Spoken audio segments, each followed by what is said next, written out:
Jantungnya berdebar dengan sangat kencang, keringat pun bercucuran. Padahal waktu itu, suasana Gunung Lawu sedang dingin-dinginnya. Di antara kabut tipis, dia menyaksikan sebuah pertempuran hebat di antara kabut di luar sana. Banyak sekali darah bercucuran, dan sebagian dari mereka, kepalanya sudah terpenggal akibat tebasan pedang. Assalamualaikum warahmatullahi wabarakatuh. Kembali lagi dengan saya Bayu. Apa kabar kalian semuanya? Semoga kalian selalu baik-baik saja dan juga selalu dalam lindungan Allah Subhanahu wa Ta'ala. Kita berbicara tentang Gunung Lawu, gunung yang terkenal dengan sejuta misteri di dalamnya. Di sana ada salah satu mitos yang terkenal di Gunung Lawu, yaitu kalian dilarang mendaki dalam kondisi ganjil. Apa jadinya kalau kalian mendaki di Gunung Lawu dalam posisi yang ganjil atau jumlah kalian ganjil? Kalian mendapat banyak gangguan-gangguan dari makhluk halus. Itulah apa yang dirasakan oleh Acil dan juga kawan-kawan yang lain. Seperti apa kisahnya? Tonton terus video ini hingga akhir. Jangan lupa like, share, dan juga subscribe. Nama saya Bayu. Selamat menyaksikan.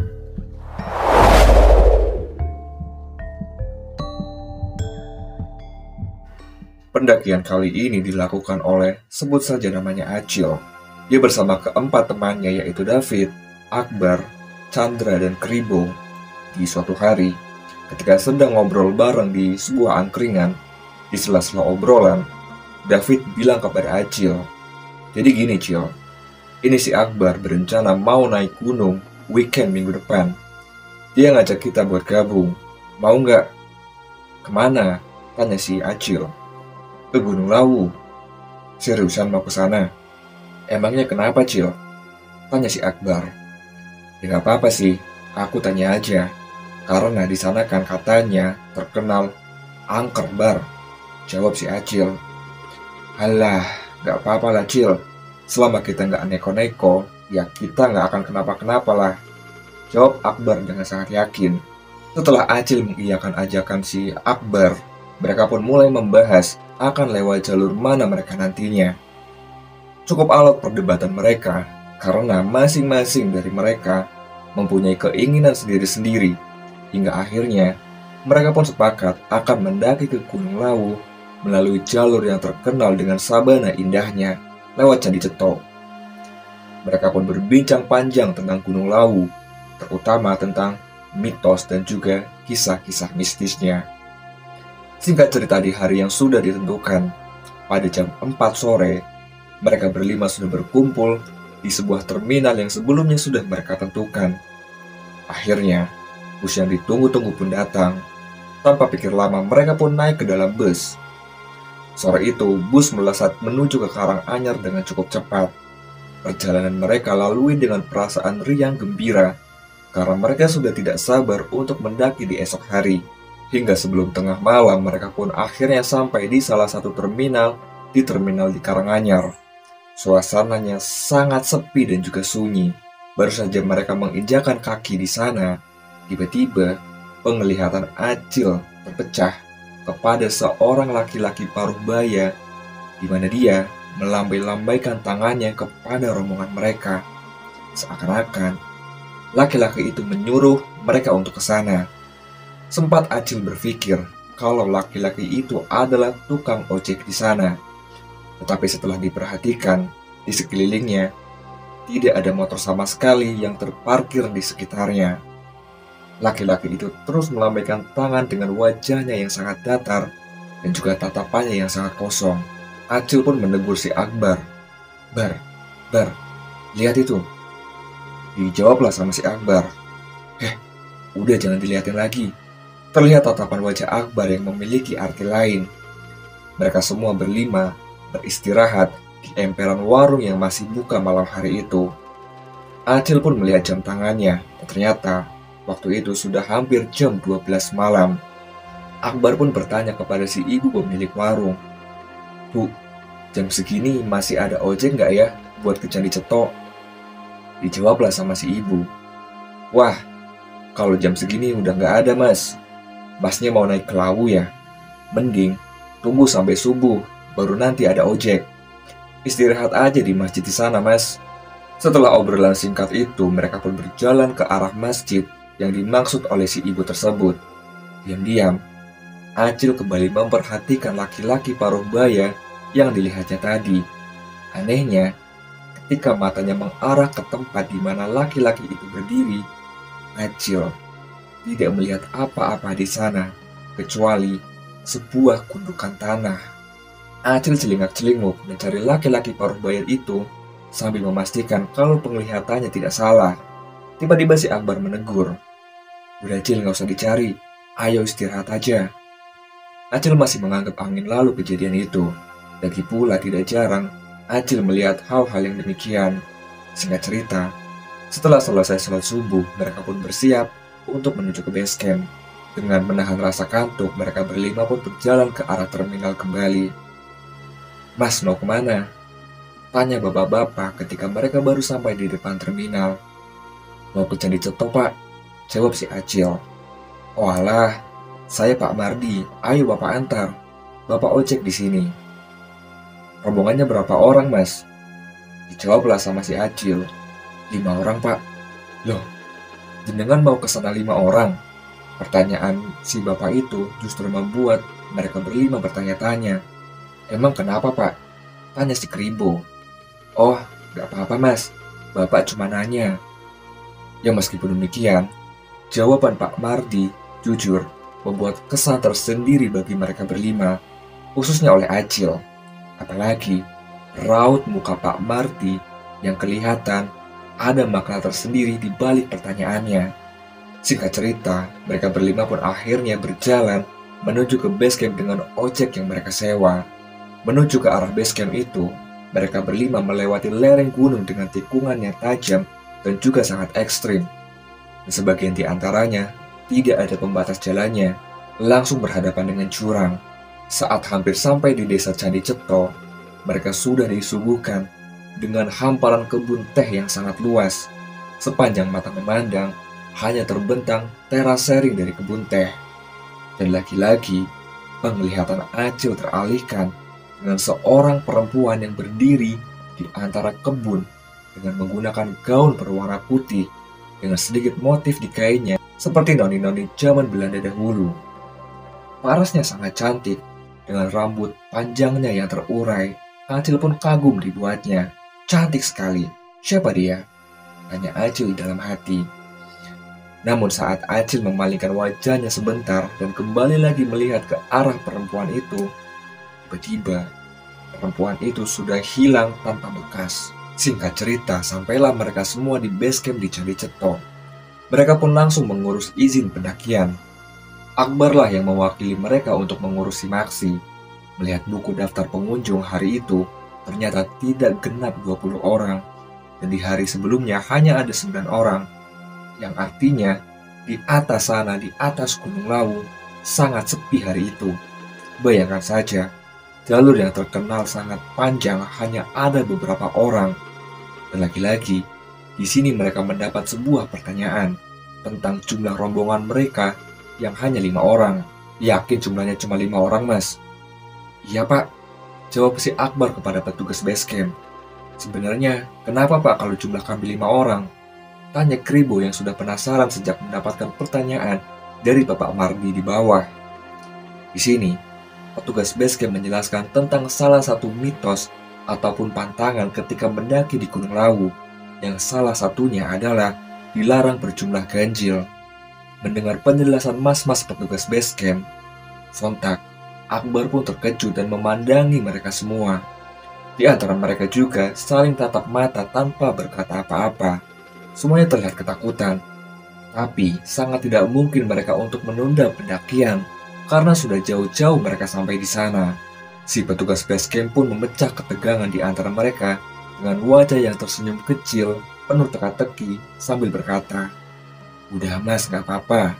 Yang penting hati-hati aja. Kalau menemukan apa-apa di jalan, jangan dihiraukan. Jalan terus saja dan dijaga perilaku dan juga perkataannya." Mereka berlima bingung harus senang ataukah takut pada saat itu. Di satu sisi mereka diberi sebuah arahan. Di sisi lain, si petugas base camp menyebutkan kalau menemukan apa-apa, yang artinya nanti mereka akan dihadapkan dengan hal-hal yang aneh. Tetapi ya sudah, mereka harus segera untuk memulai pendakian. Kemudian, mereka kembali diberi arahan sebelum memulai pendakian. Si petugas base camp itu bilang, "Berdoa dulu mas sebelum mulai pendakian." Bismillahirrahmanirrahim. Akhirnya, mereka berlima pun dengan mantap melangkahkan kaki di pijakan pertama di hutan Gunung Lawu. Petualangan pun dimulai. Suasananya sangat sepi dan juga sunyi. Baru beberapa menit melangkah, mereka berpapasan dengan segerombolan warga yang menggunakan pakaian seperti pakaian adat Bali dengan membawa sesaji di tangannya. Sepertinya mereka akan beribadah di salah satu candi di sana. Mereka pun terus berjalan dengan formasi Akbar berada di paling depan, disusul oleh Chandra, Kribo, David, dan Acil berada di paling belakang. Mereka terus berjalan menembus dinginnya kabut Gunung Lawu yang pada saat itu mulai turun kabut seiring dengan mereka yang semakin menjauh. Waktu masih menunjukkan pukul 10 pagi, akan tetapi dinginnya sudah seperti akan masuk malam hari. Tanpa terasa, akhirnya mereka sampai di pos 1 setelah memakan waktu sekitar 1 jam perjalanan. Tiba-tiba David yang ada di depan Acil berkata, "Cil, perasaan aku kok gak enak ya?" "Gak enak kenapa?" "Ya gak enak aja. Aku ngerasa kita ada yang memperhatikan." "Perasaanmu aja kali, Fit. Udahlah gak apa-apa, ayo jalan terus aja." Ketika sampai di pos 2, mereka pun beristirahat sebentar di dekat sebuah pohon besar yang ada di sana. Pohon itu berbalut kain seperti kain sarung, yang menandakan kalau pohon itu dikeramatkan oleh warga di sana. Ketika mereka sedang bercanda satu sama lain, di tengah kabut yang masih menyelimuti hutan Gunung Lawu, tiba-tiba mereka semua dikejutkan dengan kemunculan seorang pendaki laki-laki yang sedang berjalan sendirian melewati mereka. Disapalah sama si Kribo, "Istirahat dulu aja mas." Tetapi, bukan sebuah jawaban yang mereka dapat. Laki-laki itu hanya mengerang, dan dalam mulutnya seperti suara seekor harimau. Dia terus berjalan melewati mereka, dan tanpa melihat ke arah mereka berlima. "Mas," panggil si Akbar. Lagi-lagi, tidak ada jawaban dari pendaki laki-laki itu. Ditegurlah sama si Acil, "Shh, udah jangan ngomong lagi." Akhirnya mereka berlima pun membiarkan pendaki itu terus berjalan hingga dia menghilang dari penglihatan mereka berlima. Hal itu tidak terlalu mereka hiraukan, karena perjalanan mereka baru saja dimulai, walaupun sebenarnya beberapa di antara mereka sebenarnya terlihat ketakutan. Mereka berlima kembali berjalan dengan formasi yang masih sama, hingga sampailah mereka di pos 3 sekitar jam 2 siang. Di sana terlihat ada satu pancuran mata air. Mereka yang sudah setengah kelelahan menghampiri pancuran itu untuk sekedar mencuci muka. Chandra dan Kribo terlihat sangat bahagia bertemu dengan air di sana. Akhirnya mereka pun beristirahat cukup lama dan menyempatkan untuk sholat di pos 3. Di tengah istirahat mereka kembali dikejutkan dengan kedatangan seorang pendaki yang sebelumnya sudah mereka lihat di pos 2 tadi. Kribo terlihat sangat terkejut. "Loh, itu kan mas-mas yang tadi." "Loh, iya, kok bisa sih?" jawab si David. Mereka semua terkejut dan juga kebingungan.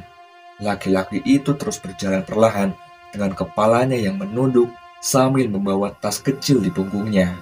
Dan di sana, jarak mereka lebih dekat dari sebelumnya, hingga mereka bisa melihat dengan jelas tubuh dari pendaki tersebut. Dari yang Aci lihat, pendaki itu berjalan dengan muka yang sembab, dengan sedikit sayatan di pipinya, dan di ujung jaket yang ia kenakan, terlihat tangan yang sangat pucat yang membiru tanpa sarung tangan. Bedanya di sini, Acil mendengar pendaki itu sedang bernyanyi dengan lirih. Nyanyian dalam bahasa Jawa, layaknya seorang dalang ketika sedang membuka sebuah pentas pewayangan. Dan bodohnya si Acil selalu merasa penasaran dengan hal-hal yang terlihat ganjil. Acil pun memanggil, "Mas." Lagi-lagi pendaki yang sangat misterius itu hanya menggeram di dalam mulutnya dan juga terus berjalan tanpa melihat ke arah mereka berlima. Ketika Acil melihat ke arah teman-teman yang lain, terlihat semuanya hanya melongo melihat kondisi si Acil, kecuali Chandra. Dia menutup rapat-rapat wajahnya. Ya karena di antara mereka, memang yang paling penakut adalah si Chandra. Mereka mulai kembali berjalan dengan formasi yang masih sama, dan hanya selisih sekitar 10 menit dari pendaki misterius tadi. Dari pos 3, jalur sudah bertambah kemiringannya, sehingga mereka memerlukan tenaga yang ekstra untuk melewatinya. Perlahan berjalan hingga tidak terasa, 30 menit sudah mereka lalui sejak dari pos 3. Acil yang berada di paling belakang dari tadi terus memperhatikan jauh ke arah depan, mencari pendaki misterius tadi. Cukup lama berjalan, tetapi tidak juga membuat Acil bisa menemukan pendaki itu. Acil bingung dengan ini semua, karena selisih mereka berjalan tidak terlalu lama, apalagi dalam kondisi medan yang seperti ini. Mereka yang sejauh ini terus berjalan tanpa henti, belum juga bertemu dengan pendaki tersebut. Entah yang lain memiliki perasaan yang sama dengan Acil ataupun tidak. Pasti, Acil sudah memikirkan hal itu sejak tadi, tapi dia enggan untuk bertanya kepada yang lain. Acil mencoba untuk menyimpan rapat-rapat rasa ingin tahunya, dan fokus dengan jalur pendakian yang semakin terasa terjal. Sudah 1 jam berjalan, tetapi belum juga ada tanda-tanda tentang pos 4. Lupa dengan masalah pendaki misterius tadi, pikiran Acil kembali terganggu ketika teringat tentang cerita Akbar di angkringan malam itu. Kalau di pos 4 adalah salah satu tempat angker di Gunung Lawu. Banyak cerita pendaki yang ditunjukkan keeksisan berbagai makhluk yang ada di Gunung Lawu di pos 4. Hampir 2 jam lamanya, akhirnya sampailah mereka di pos 4. Di sini Akbar berbicara kepada sebuah rombongan. "Berhenti sebentar ya, jangan ada yang aneh-aneh di sini." Yang lain hanya mengangguk mendengar arahan si Akbar, karena teringat tentang cerita Akbar kala itu. Gak lama, ketika sedang beristirahat, tiba-tiba seekor burung jalak datang menghampiri mereka. Seekor burung yang konon dikeramatkan di Gunung Lawu. Jalak itu datang tepat di depan Akbar, dengan mata yang terus memperhatikan mereka berlima, yang entah kenapa, Acil memiliki firasat kalau mata burung jalak itu tidak seperti mata burung pada umumnya. Tiba-tiba Akbar mengajak, "Ayo jalan lagi." Dan ketika berdiri dan mulai berjalan, jalak itu tetap membersamai mereka di depan. Benar saja, burung itu mengarahkan langkah kaki mereka. Sore hari mereka terus melangkah naik dari pos 4, dan matahari yang mulai tenggelam di belakang mereka seakan-akan memanggil agar mereka semua menikmatinya.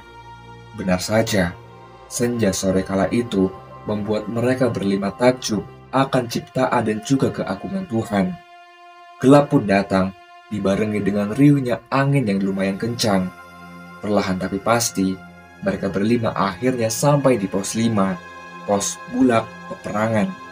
Akbar dan David pun menyisir tempat di pos 5 untuk mencari tempat yang aman untuk mereka mendirikan tenda. Mereka pun mendirikan tenda yang berukuran cukup besar yang bisa menampung mereka berlima di salah satu area di pos 5. Dan kebetulan di sana mereka bertemu dengan satu rombongan pendaki yang ternyata juga ngecamp di sana. Akan tetapi letaknya lumayan berjauhan dengan tenda mereka berlima. Malam hari di akhir pekan kala itu benar-benar syahdu. Malam yang bertabur bintang dihiasi dengan cahaya rembulan. Akan tetapi siapa sangka semua keindahan itu akan berubah menjadi mencekam malam itu. Setelah beres makan, mereka semua pun beristirahat. Waktu pun terus berjalan. Malam kian larut dan kabut lembut perlahan datang menyelimuti tenda tempat mereka berlima berlindung. Hingga tanpa terasa, akhirnya mereka semua pun tertidur. Hingga tiba-tiba, dari nyamannya bawah sadar, Acil disuguhkan dengan kejutan yang diberikan oleh Gunung Lawu. Kejutan yang tidak akan pernah Acil sangka sebelumnya. Di dalam gelapnya tenda dan juga berselimut sleeping bag, Acil mendengar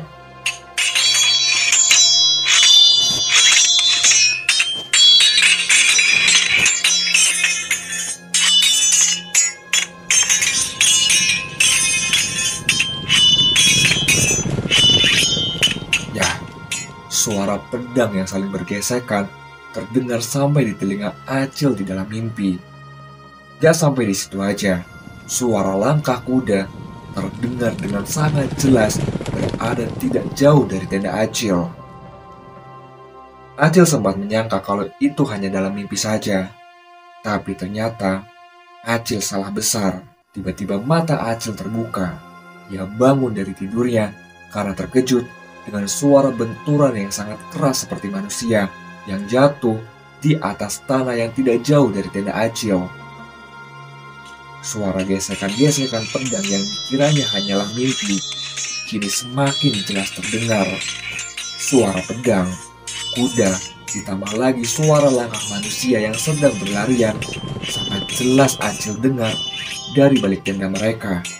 Dari apa yang Acil dengar, dia merasa tendanya sedang berdiri di tengah-tengah sebuah pertempuran yang maha dahsyat di luar sana. Di dalam hati Acil berkata, "Di mana ini? Kenapa ada pertempuran di sini?" Acil yang kebetulan kebagian tidur di dekat pintu tenda memberanikan diri untuk mengintip apa yang sebenarnya sedang terjadi di luar sana. Lagi-lagi di sini, Acil sangat membenci dirinya sendiri karena dia selalu penasaran dengan hal apapun yang terkesan janggal. Dia melihat keempat temannya masih nyaman dalam tidur mereka masing-masing. Dalam hati Acil berkata, "Bocah edan, ada suara ramai begini, masih bisa-bisanya tidur pulas." Acil pun duduk, dan perlahan Acil mengintip keluar tenda. Ya Tuhan, Acil sempat tidak percaya dengan apa yang dia lihat.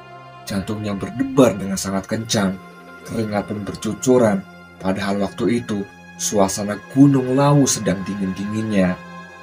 Di antara kabut tipis, dia menyaksikan sebuah pertempuran hebat di antara kabut di luar sana. Banyak sekali darah bercucuran, dan sebagian dari mereka sudah terpenggal kepalanya akibat tembasan pedang yang begitu tajamnya. Dari yang dia lihat, kedua bala pasukan mereka semuanya menggunakan balutan kain batik di bawahnya. Sangat mirip dengan prajurit-prajurit kerajaan zaman dahulu. Terlihat mereka saling beradu pedang, tombak, dan juga perisai. Di sana ada satu hal yang membuat Acil kebingungan antara terkesan ataukah harus takut melihatnya, karena di antara mereka ada satu orang yang terlihat sangat gagah seperti seorang satria. Dia menggunakan balutan kain emas dengan semua pernak-pernik yang menempel di tubuhnya dan juga menggunakan sebuah mahkota di kepalanya. Perasaan takut dan kagum bercampur aduk di benak si Acil. Di atas kuda yang ditungganginya, dengan lihainya, dia terus memainkan pedang di tangannya, menebas ke arah prajurit-prajurit musuh yang ingin membunuhnya. Di sana dia bisa mengetahui kalau dia adalah salah satu pemimpin dari kedua bala pasukan yang sedang bertempur hebat malam itu. Acil tidak menyangka malam yang sempat dikiranya nyaman dan juga damai harus berubah menjadi suasana yang sangat mencekam. Dan ketika dilihat jam tangan, sekarang masih jam 12:30 dini hari. Dia pun tutup lagi pintu tenda dan merebahkan badannya lagi. Jantungnya masih terus berdebar dengan sangat kencang. Dia ingin sekali membangunkan teman-teman yang lain, akan tetapi dia khawatir akan membuat yang lain merasa takut dan juga trauma mendaki gunung. Dia kembali masuk ke dalam sleeping bag dan menutup rapat-rapat tubuhnya. Acil sangat takut kalau di antara pasukan yang ada di luar sana menyadari kalau Acil sedang mengawasi sejak tadi. Rasa takutnya pun memuncak hingga ke ubun-ubun. Ketika dia sedang tidur menghadap pojokan tenda, dia merasakan sebuah sentuhan di atas pinggangnya. Jantungnya semakin berdebar dengan sangat kencang. Dia pun terus merapalkan doa-doa yang Acil bisa. Akan tetapi bukannya menghilang, sentuhan di pinggangnya berubah menjadi sebuah tepukan. Terasa semakin cepat dan juga kencang. Suasananya benar-benar sangat menegangkan. Acil menutup matanya rapat-rapat.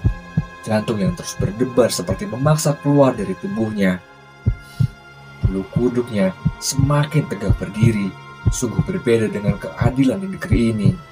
Rasa takut, was-was, tegang, hanya itulah yang bisa dia rasakan.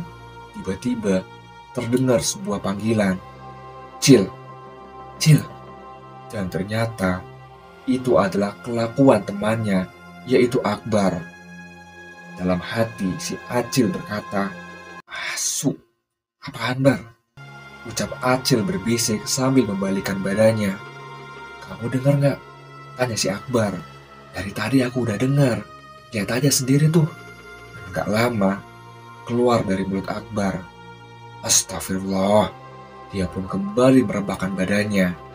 "Cil, itu apa? Kenapa ada peperangan di luar sana? Siapa mereka?" tanya Akbar dengan lirih dari balik sleeping bag-nya. Suara langkah yang berlarian, suara tebasan pedang, suara langkah kuda, masih jelas mereka berdua dengar dari balik tenda mereka. Sebenarnya, Acil iri melihat Kribo, David, dan Chandra yang masih tertidur pulas. Dia ingin seperti mereka yang tidak menyaksikan ini semua. Sekarang dia bingung harus berbuat apa.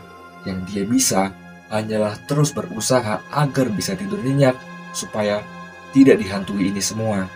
Di dalam hati, Acil terus berdoa, "Ya Tuhan, lindungi aku dan juga teman-temanku. Mereka hanya ingin menikmati keindahan-Mu di sini." Akan tetapi, mata Acil menolak untuk terpejam. Dia masih terjaga berhadapan dengan Akbar yang sama-sama menutup kepala mereka dengan sleeping bag. Akibatnya, pikiran Acil pun berpetualang bebas kemana-mana.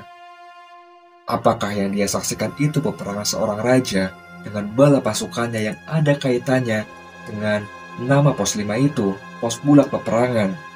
Kalaupun iya, kenapa malam itu, di mana sudah ribuan tahun setelah terjadinya peperangan dahulu, Acil bisa merasakannya kembali begitu nyata? Kalau bukan, lantas siapa yang sedang bertempur sengit di luar sana? Acil yang masih berusaha untuk tidur terkejut bukan main ketika di tengah-tengah suara peperangan muncul suara hentakan atas tanah yang sangat kencang. Seakan-akan ada seekor raksasa turun dari atas langit ke area yang tidak jauh dari tendanya berdiri. Dan terdengarlah suara menggeram yang mengiringi setiap langkah kakinya yang sangat jelas. Di lain sisi, suara peperangan perlahan semakin menghilang seiring dengan kedatangan suara raksasa itu. Acil pun memberanikan diri kembali bangun dan membuka pintu tenda. Lagi-lagi, Acil dibuat tidak percaya dengan apa yang dia lihat dengan kedua matanya. Makhluk berbadan tinggi besar dengan tingginya hampir sama seperti pepohonan di sekitarnya. Dia melangkah entah ke arah mana dengan kakinya yang sangat besar. Tiba-tiba si Acil berbisik kepada si Akbar, "Bar, buto itu Bar, buto." Acil pun kembali melihat raksasa itu. Wajahnya sangat buruk, sangat jauh dibandingkan dengan wajah manusia. Rambut-rambut lebatnya tumbuh di sepanjang tubuh raksasanya. Air liur yang terus keluar dan juga menetes dari mulutnya. Ya Tuhan, aku yakin apa yang sedang aku lihat ini juga merupakan makhluk ciptaan-Mu. Lindungi aku dan juga semua teman-temanku ya Tuhan, pinta Acil dalam hatinya. Perlahan, makhluk itu pun semakin menghilang ditelan gelapnya hutan Gunung Lawu. Acil sedikit merasa lega, sudah merasa sedikit aman. Dia pun kembali tutup tendanya dan kembali merebahkan badannya. Kesunyian malam terasa sangat lama malam itu.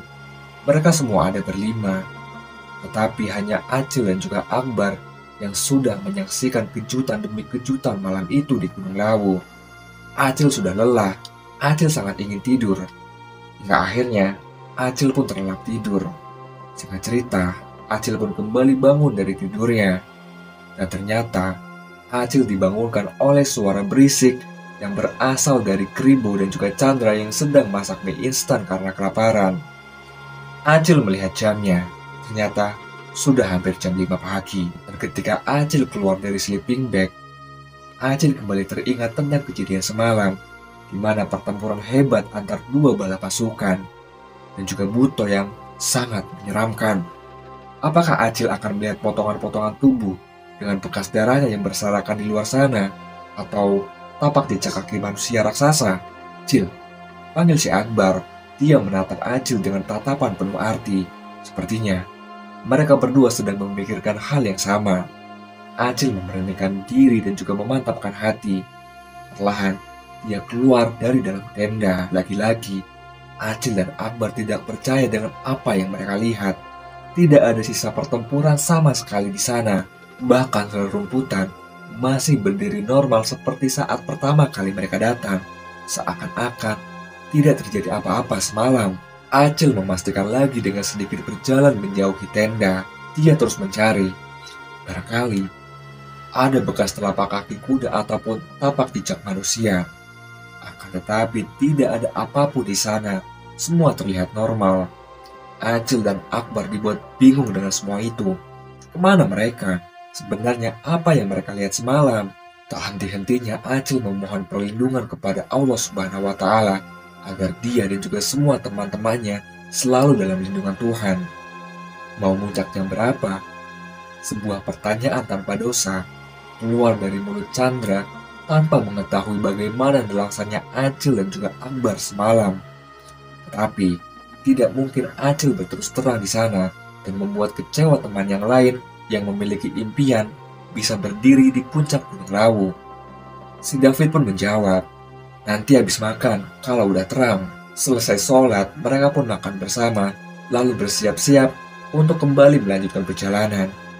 Hanya dengan satu keril, berbekal beberapa logistik, mereka pun kembali melanjutkan menjelajah rimbanya hutan Gunung Lawu menuju ke puncaknya. Dan kali ini formasi masih sama ketika mereka naik dari base camp. Perjalanan mereka lalui dengan cukup riang. Sejenak, Acil dan Akbar berpura-pura tidak terjadi apa-apa.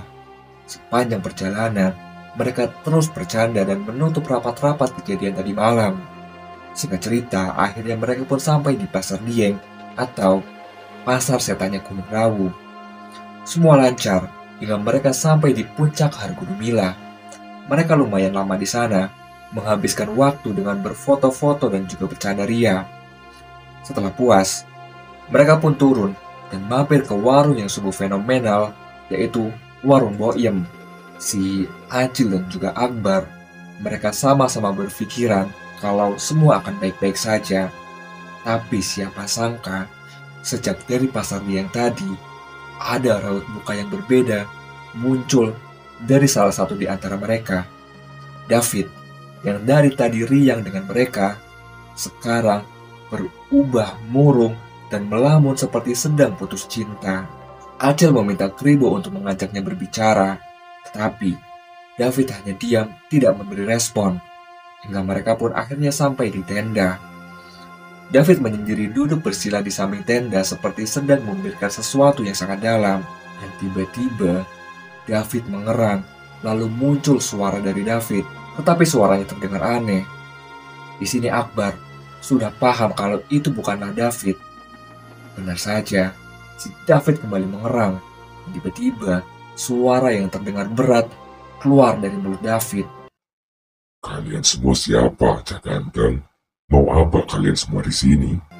David yang biasanya santai dan juga suka bercanda, tiba-tiba berubah menjadi sosok yang berwibawa dengan duduk tegak bersila. Benar-benar berbeda dengan David biasanya. Kribo dan Chandra hanya diam terpaku melihat David. Sementara Acil dan Akbar, mereka berdua mulai berjaga. Bo, Dra, kalian kesini. Ucap si Akbar yang meminta mereka untuk mengelilingi David. Takutnya dia lari dari sana. Siang hari bercampur terik matahari seketika berubah menjadi menegangkan, dan sosok di tubuh David kembali bertanya, Siapa kalian semua? Mau apa kalian masuk ke wilayahku? Dijawablah sama si Akbar, saya dan teman-teman dari kota di Jatim, Mbah. Di sini mau mendaki dan tidak ada maksud untuk mengganggu. Mbah ini siapa ya? Kamu gak perlu tahu siapa namaku. Aku salah satu kesatria yang kamu lihat semalam. Aku sudah lama hidup di hutan Lawu ini. Aku tahu kamu melihatku dengan bala pasukanku semalam. Si Akbar pun menjawab sambil ketakutan. Kalau saya dan teman-teman ada kesalahan, saya minta maaf ya Mbah. Saya tidak ada maksud mengganggu. Saya sepulang dari Lawu langsung pulang ke rumah masing-masing. Si Acil hanya menelan ludah menyaksikan dialog antara si Akbar dengan sosok yang ada di tubuh David. Aku bisa tahu, memang niatmu ke sini tidak aneh. Aku hanya berpesan kepadamu manusia, jangan suka merusak wilayahku. Ingat ya Cak Ganteng. Dan dengan sedikit merapalkan mantra-mantra yang entah itu apa, sosok itu pun keluar dari tubuh David. Ya, David pun pingsan. Acil dan Akbar kemudian membantunya dan perlahan menyadarkan David. Kemudian mereka pun packing dan cepat-cepat untuk turun gunung. Sebenarnya, kalau melihat indahnya Gunung Lawu, Acil masih ingin berlama-lama di sana. Tapi semua berbanding terbalik ketika Acil mengingat kejadian-kejadian yang sudah menimpa mereka satu demi satu, yang membuat Acil ingin segera turun dari Gunung Lawu. Dan di tengah perjalanan, Kribo bertanya tentang apa yang dikatakan David ketika kesurupan, tentang apa yang Akbar lihat semalam. Akbar hanya menjawab, "Dah, nanti aja kalau udah sampai ke kos aku cerita." Hingga singkat cerita, mereka pun semua pulang dan sampai ke rumah masing-masing. Di suatu malam, mereka berlima kembali berkumpul untuk saling bercerita tentang apa yang mereka semua rasakan ketika di Gunung Lawu. Mereka kembali berkumpul di angkringan yang sebelumnya mereka jadikan tempat untuk mempersiapkan pendakian ke Gunung Lawu. Mereka pun saling bertukar cerita dengan satu sama lain. Kali ini, David yang memulai cerita kalau sebenarnya saat mau tidur di dalam tenda, di saat yang lain sudah terlelap kecuali David, dia mendengar suara seperti gending Jawa yang berirama tidak jauh dari tenda mereka. Tapi saat itu, David terus berusaha untuk menguasai dirinya dan terus berusaha untuk tidur. Lalu ketika saat turun gunung, David melihat sosok pria dengan pakaian prajurit zaman dahulu di bawah pasar Dieng. Dan sejak dari situ, dia sudah tidak sadar dan tidak tahu apa-apa lagi hingga baru sadar ketika dia bangun dari pingsannya. Kemudian lanjut Akbar.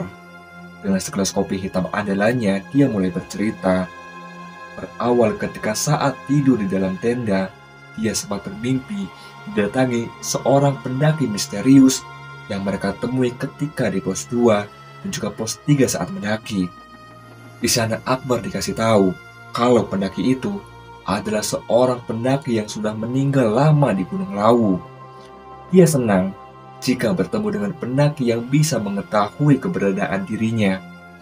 Kemudian lanjut si Acil. Dia menceritakan tentang peperangan yang dia lihat, tentang kuda, prajurit, satria, hingga makhluk raksasa atau buto, semua diceritakannya. Sedangkan Kribo dan Chandra sama sekali tidak bertemu kejanggalan apa-apa, kecuali tentang pendaki misterius yang mereka lihat ketika awal mendaki. Ya, di balik gagalnya Gunung Lawu, tersimpan sebuah sejarah yang sangat melegenda hingga sekarang. Dan Acil sangat tidak menyangka dia sedikit ditampakkan tentang keistimewaan yang ada di Gunung Lawu.